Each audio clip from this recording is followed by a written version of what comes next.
Hello students, welcome online classes Bishop Academy. Senior Secondary School Maharaj. Today I will discuss class 8 Science Chapter 7 conservation of plant and animal. इसका meaning होगा कि हम अपने environment में अपने element को, अपने प्लांट को हम कैसे कंजर्व करते हैं, जिसके विषय में हम डिस्कस करेंगे। तो इसका पहला हमारा पॉइंट है डिफॉरेस्टेशन। मीनिंग क्या होता है डिफॉरेस्टेशन का कि the large scale cutting of the forest. अगर हम बड़े स्केल पर फॉरेस्ट को काटते हैं तो उसको हम क्या कहते हैं, डिफॉरेस्टेशन कहते हैं। तो the clearing of the forest and using the land for other purpose is called deforestation.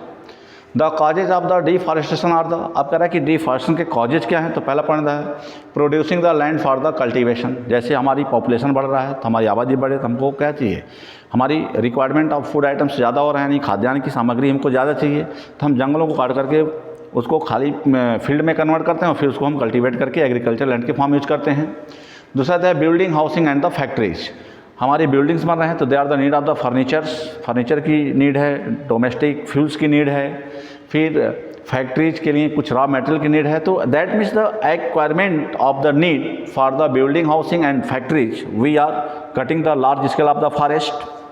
तीसरा है using wood as the fuel और द मेकिंग द फर्नीचर। तो हमने पहले डिस्कस किया कि हम अपने लाइफ में अपने हाउस को डेकोरेट करने के लिए हम बहुत सारे फर्नीचर यूज करते हैं, और फर्नीचर का जो रॉ मटेरियल क्या है वो फॉरेस्ट है, वुड है, और उसका रिसोर्सेस हम कहाँ से करते हैं, फॉरेस्ट से करते हैं। तो large scale of the deforestation और the depending on the cultivation lands, preparing of the houses and would use as the domestic fuel or need for industries. The natural causes of the deforestation are the forest fire and the drought. अभी कह रहा है कि इसके अलावा भी एक और नेचुरल हमारा जो प्रोसेस है जिससे हमारा फॉरेस्ट एरिया लगातार क्या हो रहा है, घट रहा है। तो उसका कारण है कि जैसे फॉरेस्ट फायर, जंगलों में आग लग जाना। जैसे अभी हम लोग पिछले महीने में देखे थे, जो विंटर सीजन हम लोगों का चल रहा था, तो कि अमेजन के जंगलों में आग लगी थी और वहाँ पे कई लाख प्रजाति के पौधे क्या हो गए, जलकर नष्ट हो गए थे। और चूँकि हमारे वर्ल्ड में सबसे अधिक ऑक्सीजन की नीड होती है और ऑक्सीजन का सबसे अधिक सप्लाई होता है क्या, तो अमेजन फॉरेस्ट ही होते हैं। तो कह रहा है कि ड्रॉट, सूखे पड़ जाते हैं, तो इससे भी हमारे फॉरेस्ट एरिया कम हो जाते हैं।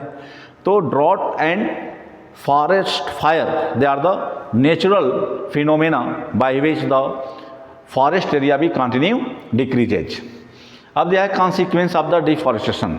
अब कह रहा है कि इसका रोल क्या है। डिफॉरेस्टेशन अगर हो रहा है तो इससे हमारी लाइफ पर, हमारे इन्वायरमेंट पर, हमारे सोसाइटी पर उसके क्या फैक्टर्स हैं, क्या उसका प्रभाव है। The consequence of the deforestation are the given. अभी अलग अलग पॉइंट में दिया गया, 7 पॉइंट इसमें डिस्कस किया गया है। पहला पॉइंट है increase in the temperature and the population level of the earth. कह रहा है कि अगर हमारा फॉरेस्ट एरिया घट रहा है तो हमारे इन्वायरमेंट के टेम्परेचर को वो बढ़ाता है, यानी एरिया कम होगा तो टेम्परेचर बढ़ेगा नहीं, उसको हम लोग ग्लोबल वार्मिंग कहते हैं। And population level of the earth, और अर्थ पर जो पॉपुलेशन लेवल होगा वो घटेगा, क्योंकि हमारे प्लांट्स होते हैं वह कार्बन डाइऑक्साइड को एब्जॉर्ब करते हैं और उसके बदले क्या करते हैं, ऑक्सीजन को रिलीज करते हैं, छोड़ते हैं। दूसरा है increase in the level of the carbon dioxide in the atmosphere leading to the global warming. यानी जब फॉरेस्ट एरिया कम होगा तो एब्जॉर्बिंग ऑफ कार्बन डाइऑक्साइड क्या होगा, कम होगा, जिससे हमारा ग्लोबल वार्मिंग बढ़ेगा। तीसरा पॉइंट होता है lowering of the ground water level. हमारा जो टेप वाटर है, जो हमारे अंडरग्राउंड जो वाटर शेफ हैं, उनका लेवल क्या होता है, घटता है। तो अगर फॉरेस्ट एरिया अगर घटेगा तो हमारा टेप वाटर यानी जो ग्राउंड लेवल वाटर होगा वो भी क्या होगा, नीचे जाएगा। चौथा है disturbance of the balance in the nature. Nature में बैलेंस जो होगा वह, जैसे हमारे एटमॉस्फेयर में जो गैसेस के बैलेंसेस होंगे वो क्या होंगे, चेंज होंगे। And other many balances are affected in our environment when the causes of the deforestation. अगर डिफॉरेस्टेशन होगा तो हमारे इन्वायरमेंट में बहुत सारे बैलेंस ऐसे होंगे जो बिगड़ जाएंगे। पांचवा दिया है decrease in the rainfall leading to the drought. यानी पेड़, यानी जंगल का एरिया कम होगा तो हमारे आसपास जो है बरसात कम होगा। जब बरसात कम होगा तो वहाँ पे ड्रॉट का कंडीशन बनेगा, सूखा पड़ने की कंडीशन रहेंगे। एंड रेनफॉल लीडिंग, या अचानक बारिश ज़्यादा होगा या बारिश से और एवरेज से क्या होगा, कम होगा। तो they are the major factor of the deforestation. चौथा है सॉइल इरोजन। अगर फॉरेस्ट एरिया कम होता है तो हमारे सॉइल का जो टॉप लेयर होता है, जिसे हम लोग ह्यूमस लेयर कहते हैं, वो क्या होते हैं, इरोज होते हैं, और इससे हमारे सॉइल की फर्टिलिटी क्या होती है, घटती है। And decrease in the soil fertility leading to the desertification, और घटते घटते हम अपने एग्रीकल्चर लैंड से हम डिजर्ट एरिया की तरफ बढ़ जाएंगे, यानी जहाँ पे हमारा कोई एग्रीकल्चर या कोई कल्टीवेशन नहीं होगा। जैसे हम लोगों का राजस्थान में थार का एग्जांपल आता है। Decreases in the water holding capacity. अब यह कि जब मान लो कि जब डिफॉरेस्टेशन होगा, जब सॉइल इरोजन होगा, और जब हम सॉइल हमारा जब सैंड कन्वर्जन में आएगा, डिजर्ट कन्वर्जन में आएगा, तो वाटर होल्डिंग कैपेसिटी यानी बरसात होगा तो वहाँ पर पानी देर तक नहीं रुकेगा, और वह पानी सीधे क्या होगा, पर्कुलेट होगा, या पर्कुलेट होकर के फिर हमारे वह वाटर वेस्टेज के फॉर्म में चला जाएगा। तो इस तरह से ये हमारे major consequence of the deforestation है, यानी डिफॉरेस्टेशन से हमारे ये 7 पॉइंट होते हैं कि हमारे इन्वायरमेंट पर डिफॉरेस्टेशन का क्या क्या इफेक्ट पड़ सकता है। अगला पॉइंट आ रहा है ड्रॉट। ड्रॉट हम लोग क्या कहते हैं, सूखा, यानी that means the rainfall are the very less quantity compare to the average. जब एवरेज से जब हम लोग के एरिया में कम बरसात होता है तो हम लोग क्या कहते हैं, ड्रॉप कहते हैं, यानी सूखा पड़ना कहते हैं।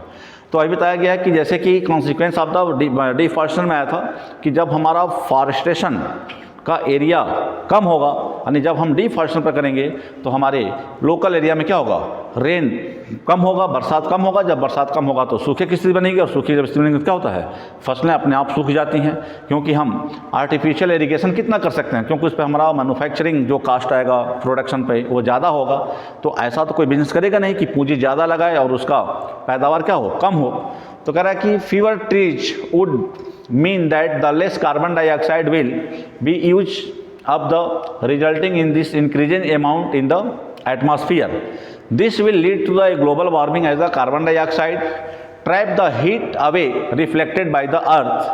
The increase in the temperature of the earth disturb the water cycle and may reduce the rainfall and this cloud causes drought.